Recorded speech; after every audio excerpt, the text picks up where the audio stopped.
तो hello guys, आज की इस वाले वीडियो में मैं रेनेगेड इमॉर्टल की एपिसोड 143 को एक्सप्लेन करने वाला हूं। और अगर आपने पिछले वाले एपिसोड नहीं देखे तो जाकर के ज़रूर से देख लेना, लिंक वीडियो के डिस्क्रिप्शन में दे दिया है। तो चलिए बिना कोई बकवास किए बढ़ते हैं हम वीडियो की तरफ। तो वीडियो की स्टार्टिंग बिल्कुल वहीं से होती है जहां हमारा लास्ट एपिसोड खत्म हुआ था, जहां पे हमने देखा था कि वैंगलिन ने अपने लिए न्यू बॉडी को फॉर्म भी कर लिया था। साथ ही वैंगलिन ने हेवन डिफाइंड बीट को भी ओपन कर लिया था। लेकिन वैंगलिन को बिल्कुल उम्मीद नहीं थी कि उसके अंदर से उसे इतनी मिस्टीरियस सी चीज़ देखने को मिलेगी, यानी कि एक पर्पल कलर का ड्राइंग सा गेट जिसके अंदर से एक बहुत बड़ा सा आर्म बाहर निकल के वैंगलिन को अपनी तरफ बुला रहा था। पर फिलहाल वैंगलिन इससे जैसे तैसे बच जाता है और हम देखते हैं कि हेवन डिफाइंड बीट वापस से अपने पहले वाले फॉर्म में आ जाती है, यानी कि जिसे एक्टिवेट करने के लिए वैंगलिन को ऑलमोस्ट 1000 साल से ज़्यादा लग चुका था। जिसके बाद वैंगलिन अपने थंडर बीस्ट के साथ थंडर लेक में पहुंच जाता है, जहां पे बैठ के वैंगलिन अपने थंडर ओरिजिन स्पेल को कल्टीवेट करने वाला था कि तभी यहां पर एक और बंदा आ जाता है जो कि थंडर बीस्ट पे सवार था। और जैसा कि तुम्हें भी पता है कि थंडर टेम्पल की जो मैसेंजर्स होते हैं उन्हीं के पास ये थंडर बीस्ट होते हैं। यानी कि ये एक मैसेंजर था जो कि इस थंडर लेक को देख के कहता है कि बहुत ही जल्द थंडर सेलेस्टियल रियल्म ओपन होने वाला है, इसलिए मुझे ज़्यादा से ज़्यादा ओरिजिन एनर्जी को गैदर करना होगा, और वो भी इस थंडर लेक पे जाके। हम उस बंदे को देखते हैं जो कि एक मिडिल एज मैन था। वो यहाँ पे अपने थंडर बीस्ट के ऊपर हाथ फेरते हुए कहता है कि न जाने इस बार थंडर सेलेस्टियल रियल में कौन सा ट्रेजर अपीयर होगा, लेकिन मैं इतना जानता हूँ कि वो चाहे जो भी ट्रेजर हो उसके लिए बाकी के जो मैसेंजर्स हैं ना, ये जी जान लगा देंगे और एक खूनी जंग भी यहाँ पे होने वाली है। पर तभी उसका एक्सप्रेशन यहाँ पे थोड़ा चेंज हो जाता है। वो कहने लगता है कि ऐसा कहा जा रहा है कि यहाँ पे साउदर्न एरिया में किसी ने हेवन डिफाइंड बीट को एक्टिवेट किया है, और क्योंकि उस मिस्टीरियस बीट्स के अपीयर होने की वजह से यहाँ पर ये थंडर लेक बना, और अब ये मेरे लिए बहुत ही अच्छी जगह बन चुकी है क्योंकि मैं यहाँ पे अपने थंडर स्पेल्स को कल्टिवेट कर सकता हूँ। इसी दौरान हम वैंगलिन को देखते हैं जो कि इसी लेक के अंदर मौजूद था, और वो बार बार थंडर ओरिजिन स्पेल ये कह रहा था। जिसके बाद वो अपने हाथों से सील बनाता है और अपने दोनों हाथों को अपनी नीज पे रखता है। और ये एक ऐसा स्पेल है जिसके ज़रिए से जो हेवनली थंडर होती है उसके अंदर मौजूद ओरिजिन एनर्जी को तुम अपना बना सकते हो। और ऐसे जो स्पेल होते हैं ना, ये बहुत ही ज़्यादा रेयर होते हैं। सिर्फ सेकंड स्टेप के जो कल्टिवेटर्स होते हैं वही ऐसा कुछ कर पाते हैं। इसी के साथ वैंगलिन के हाथ हवा में फ्लोट होने लगते हैं और वो कुछ सील्स को बनाता है। और ये न जाने अलग अलग टाइप के कुछ सील्स थे जो कि आसपास के थंडर को अपनी तरफ अट्रैक्ट कर रही थी। जिसके बाद जैसे जैसे ये थंडर वैंगलिन के बॉडी में एंटर होती है तो वैंगलिन की बॉडी अपने आप ही इस चीज़ को एब्जॉर्ब करने लगती है कि तभी वैंगलिन के hands immediately thunder origin spell को परफॉर्म करना शुरू कर देते हैं। अब वैंगलिन के बॉडी के अंदर हम एक वॉर्टेक्स को बनता हुआ देख पा रहे थे, जो कि बाहर की जो थंडर एनर्जी होती है ना, इसे ग्राइंड करके इसके अंदर से ओरिजिन एनर्जी को एब्जॉर्ब कर रही थी। साथ ही यहाँ पे स्पेल को यूज़ करने से पहले साफ मेंशन किया गया था कि ये बहुत ही रेयर स्पेल है और सिर्फ वही लोग इसे परफॉर्म कर सकते हैं जिनकी बॉडी इतने ज़्यादा थंडर को अडॉप्ट कर पाई हो। और जैसा कि तुम्हें और मुझे पता है कि वैंगलिन की बॉडी का जो ओरिजिन सोल है वो ऑलरेडी एंशिएंट थंडर ड्रैगन के साथ फ्यूज़ हो चुका है। अब तो वैंगलिन की बॉडी ही थंडर से बनी हुई है, तो इसलिए वैंगलिन को किसी चीज़ की फिक्र करने की ज़रूरत नहीं। इसी के साथ हम देखते हैं कि ये प्रोसेस काफ़ी ज़्यादा स्लो था, और काफ़ी वक्त के बाद जब वैंगलिन अपनी आंखें खोलता है तो वो काफ़ी ज़्यादा एक्साइटेड था। हालांकि उसके बॉडी के अंदर ये जो ओरिजिन एनर्जी थी ये बहुत ही कम था, और जब तक इसे केयरफुली ऑब्जर्व ना किया जाए तो शायद किसी को पता भी ना चले। लेकिन वैंगलिन बहुत ही ज़्यादा एक्साइटेड था, इसे किसी ट्रेजर की तरह समझ रहा था, क्योंकि एक फर्स्ट स्टेप के कल्टिवेटर के लिए जो ओरिजिन एनर्जी होती है ना, ये बहुत ज़्यादा लग्जरी चीज़ होती है।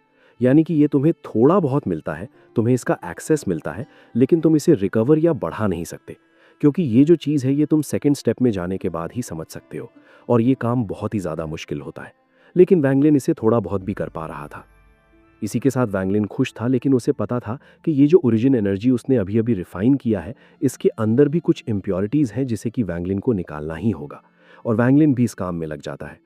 लेकिन जैसे ही वैंगलिन थोड़ा ऑफ गार्ड होता है, वो इम्प्योरिटी सीधा वैंगलिन के ओरिजिन सोल के बजाय उसके फोरहेड पे मौजूद उस हेवन डिफाइंड बीट की तरफ रुख करती है और तेज़ी से जाके हेवन डिफाइंड बीट के साथ मर्ज हो जाती है, जिससे कि वैंगलिन की जो ओरिजिन सोल है सिर्फ वही नहीं बल्कि उसकी बॉडी भी बुरी तरीके से कांप उठती है, और ये लगातार चलता रहता है।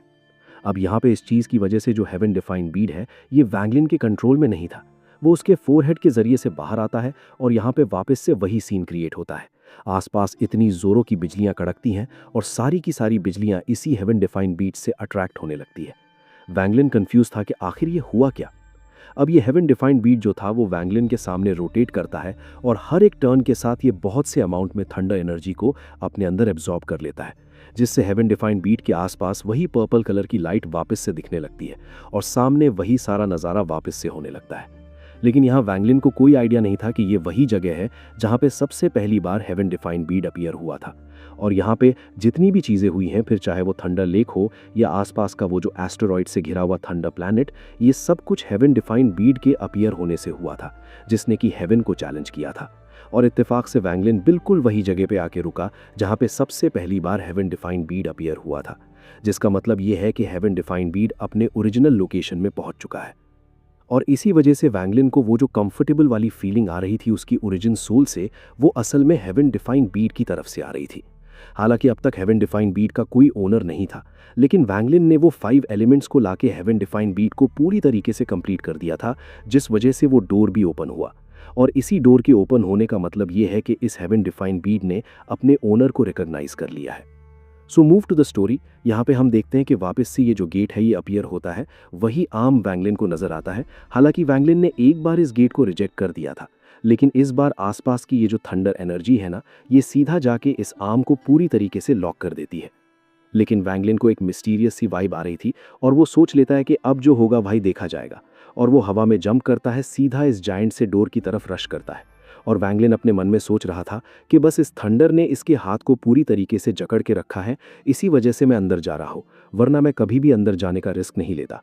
साथ ही वैंगलिन को यह भी पता था कि अगर उसने इस बार इस अपॉर्चुनिटी को मिस कर दिया तो उसे ऐसा लग रहा था कि शायद फ्यूचर में कभी भी वो इस अपॉर्चुनिटी को वापस नहीं पाएगा, और वो कभी नहीं जान पाएगा कि आखिर इस दरवाजे के उस पार है क्या। वैंगलिन यहाँ तेजी से बढ़ता है और जैसे ही वो दरवाजे के पास पहुंचता है, उसकी आंखें बिल्कुल फटी की फटी रह जाती है। उसकी बॉडी वहीं पे पॉज हो जाती है और ऐसा लग रहा था कि पूरी दुनिया यहाँ रुक चुकी है।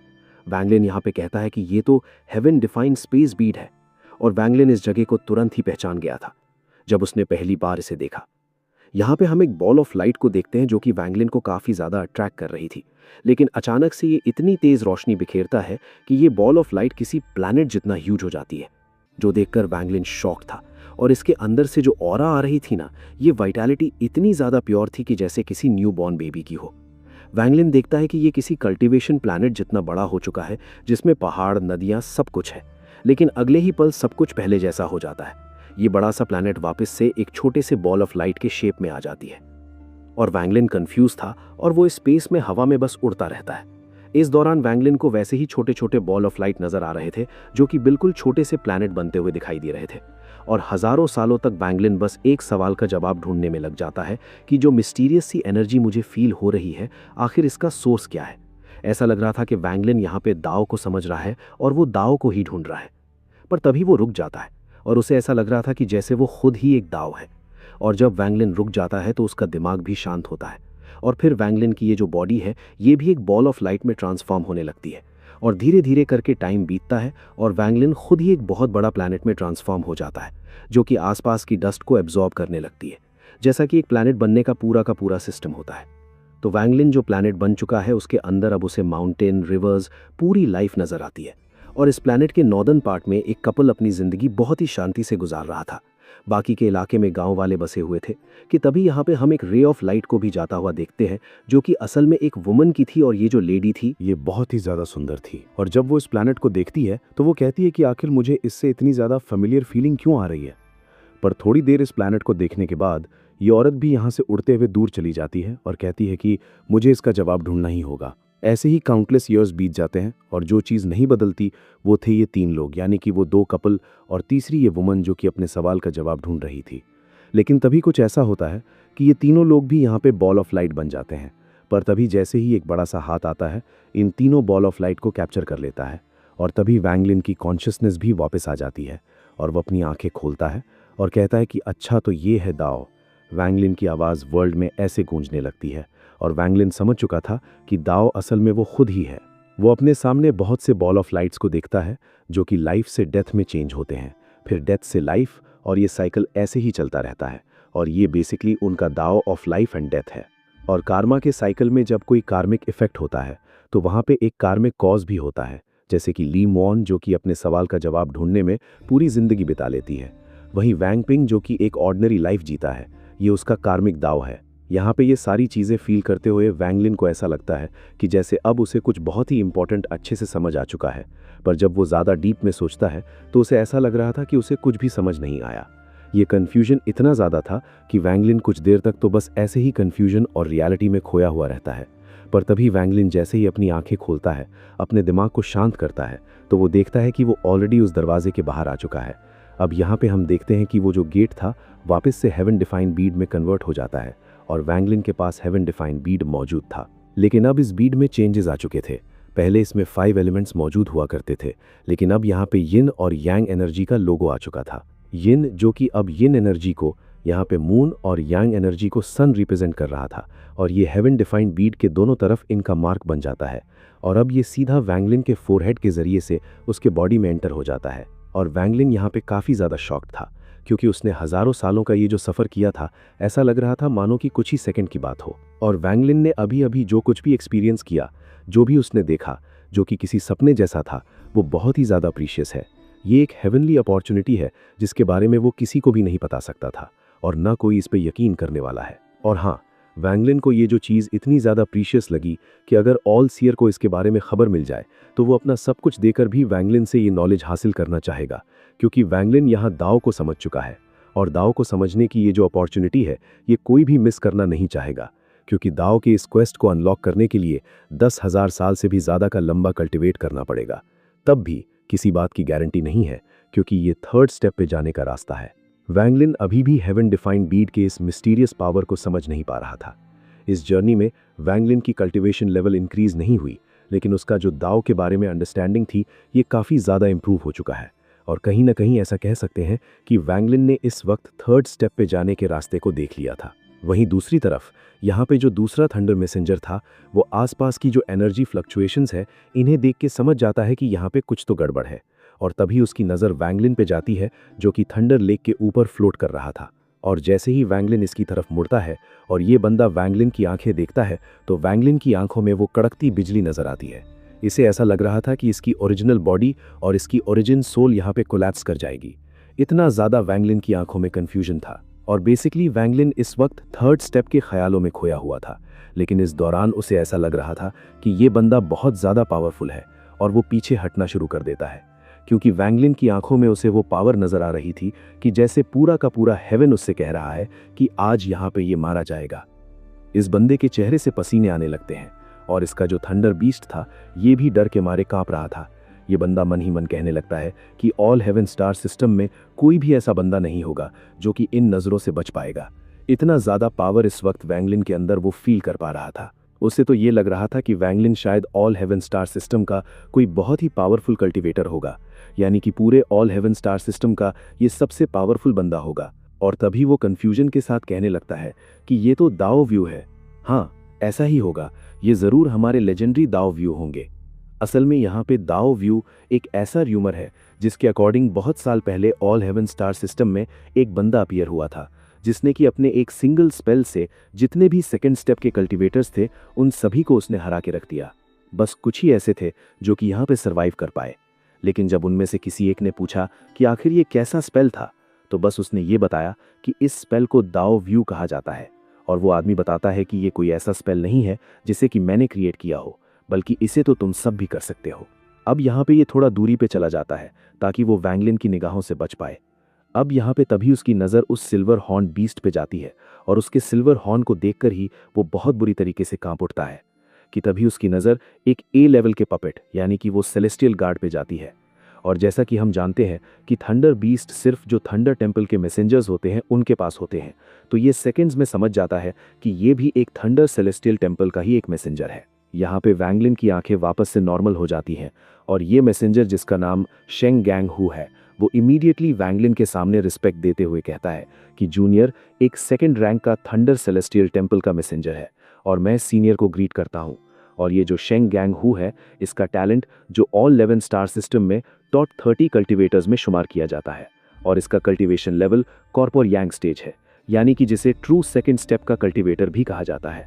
यहाँ पे वैंगलिन जैसे ही शेंग गैंग हू को देखता है, तो वो बिना किसी देरी के उससे कहता है कि अगर तुम्हें यहाँ पे कोई खास काम नहीं है तो तुम यहाँ से जा सकते हो, क्योंकि वैंगलिन को इस वक्त 3rd स्टेप के बारे में और भी बहुत सी चीज़ें जाननी थी। तो उसे फोकस करना था। लेकिन शेंग गैंग हू वैंगलिन को अपना इंट्रोडक्शन देने लगता है और कहता है कि मैं शेंग फैमिली से बिलोंग करता हूँ, जो कि साउदर्न रीजन में मौजूद है। मैं बस आपसे एक प्रॉमिस चाहता हूँ। अब यहाँ पे ये देखकर वैंगलिन उसकी तरफ देखने लगता है और ये बंदा कहने लगता है कि मैं जानता हूँ कि जूनियर इस लायक नहीं कि आपसे कोई प्रॉमिस ले सके, लेकिन मेरी काफ़ी पहुँच है। आप जो कहोगे मैं आपके लिए वो करूँगा। बस मैं आपसे एक प्रॉमिस चाहता हूँ और बदले में मैं अपने डाओ सोल का कुछ पोर्शन आपको दूंगा। अब वैंगलिन ये सुनकर थोड़ा इंटरेस्टेड होता है और अपना सिर हिलाता है।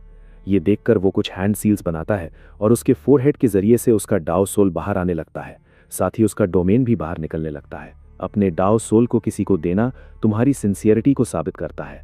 अब वैंगलिन को समझ नहीं आ रहा था कि आखिर ये ऐसा रिएक्ट क्यों कर रहा है, पर वैंगलिन समझ जाता है कि जब वो ख्यालों में खोया था तो इसने कुछ ना कुछ ऐसा जरूर देखा होगा। और फिर वैंगलिन उससे कहता है कि तुम बाद में रिग्रेट तो नहीं करोगे, जिस पर वो कहता है कि जूनियर कभी भी रिग्रेट नहीं करेगा, मुझे पूरा यकीन है। जिसके बाद वैंगलिन उससे पूछता है कि आखिर तुम यहाँ पे क्यों आए हो, जिस पर वो बताता है कि जूनियर थंडर सेलेस्टियल रियल में जाना चाहता है, जो कि बहुत ही जल्द ओपन होगा और उसके लिए ओरिजिन एनर्जी की ज़रूरत थी। इसी वजह से मैं यहाँ कल्टिवेट करने आया हूँ। इसी के साथ वैंगलिन जैसे ही इसके डाओ सोल को देखता है तो इसे लिंगलिन यू जैसी ऑरा फील होती है। यहाँ से वैंगलिन को पता चलता है कि अगले 10 सालों के अंदर सेलेस्टियल थंडर रियल्म ओपन होगा, जो कि हर 100 साल में एक बार होता है और थंडर फर्नेस के जरिए ही कोई वहाँ एंटर कर पाएगा। फिर वैंगलिन उससे कहता है कि ठीक है, जो भी मैंने तुमसे पूछा सब भूल जाओ, तुम यहाँ रह के कल्टिवेट कर सकते हो, लेकिन मुझे डिस्टर्ब मत करना। अब वैंगलिन खुद को ओल्ड मैन कहता है ताकि वजन पड़े और फिर हम देखते हैं कि वैंगलिन लेक के अंदर और गहराई में जाता है और वहाँ 100 कदम आगे तक पहुँच जाता है। ये देखकर वो मैसेंजर और ज़्यादा कांपने लगता है, लेकिन उसे भरोसा था कि वैंगलिन उसे नहीं मारेगा। इसी के साथ वैंगलिन ओरिजिन एनर्जी को एब्जॉर्ब करना शुरू कर देता है और ऐसे ही 2 साल बीत जाते हैं। फिर वैंगलिन उठता है और ज़्यादा डीप में जाने लगता है। ये देखकर शेंग गैंग हू एक्साइटेड हो जाता है। उसे लगता है कि अब कोई पावरफुल स्पेल देखने को मिलेगा, लेकिन जैसे ही वैंगलिन कदम बढ़ाता है आसपास एक्सप्लोजन्स होने लगते हैं। वैंगलिन धीरे धीरे 10 कदम आगे जाता है और फिर रुक जाता है। ये देखकर शेंग गैंग हू थोड़ा डिसअपॉइंट हो जाता है और वापस कल्टिवेट करने लगता है। लेकिन वैंगलिन जब लेक के सेंटर को देखता है तो वो फिर से उसी ट्रांस में चला जाता है जैसे गेट के अंदर गया था और फिर उसकी बॉडी अपने आप मूव करने लगती है। जैसे ही वैंगलिन कदम रखता है उसके पैरों से थंडर बोल्ट निकलती है और वो तीसरा, चौथा, 5वां कदम भी लेता है। ये देखकर सब फिर से शॉक और एक्साइटेड हो जाते हैं, यहाँ तक कि उसका थंडर बीस्ट भी। ऐसा लग रहा था जैसे पूरा थंडर लेक वैंगलिन का वेलकम कर रहा हो। लेकिन तभी उसकी कॉन्शियसनेस वापस आती है और वो देखता है कि वो काफ़ी आगे आ चुका है। फिर वो लोटस पोजीशन में बैठ जाता है और सोचता है कि अब उसे थंडर ओरिजिन स्पेल काफ़ी हद तक समझ आ चुका है और वो जानता था कि ये सब 3rd स्टेप से जुड़ा है, इसलिए वो अपनी ओरिजिन एनर्जी को और बढ़ाने पर फोकस करता है। तभी एक रे ऑफ लाइट दिखाई देती है। एक बंदा वुडन फ्लाइंग स्वॉर्ड पर सवार वहां आता है और कहता है कि ये जगह ठीक लग रही है। शेंग गैंग हू उसे देखकर कहता है कि जन कोंगली यहाँ क्या कर रहा है, लेकिन वो बंदा कोई रिस्क नहीं लेता और वैंगलिन को देखकर चुपचाप रहता है। और इसी के साथ आज की ये वीडियो यहीं पे ख़त्म होती है। अगर आपको वीडियो पसंद आया हो तो लाइक करना मत भूलना, सब्सक्राइब ज़रूर करना और वीडियो को आगे तक पहुंचाने के लिए शेयर भी कर देना। तो दोस्तों, हम मिलेंगे अगली वीडियो में अगले एक्सप्लेनेशन के साथ। तब तक के लिए ख्याल रखना, सपोर्ट बनाए रखना और हमेशा मस्त रहना।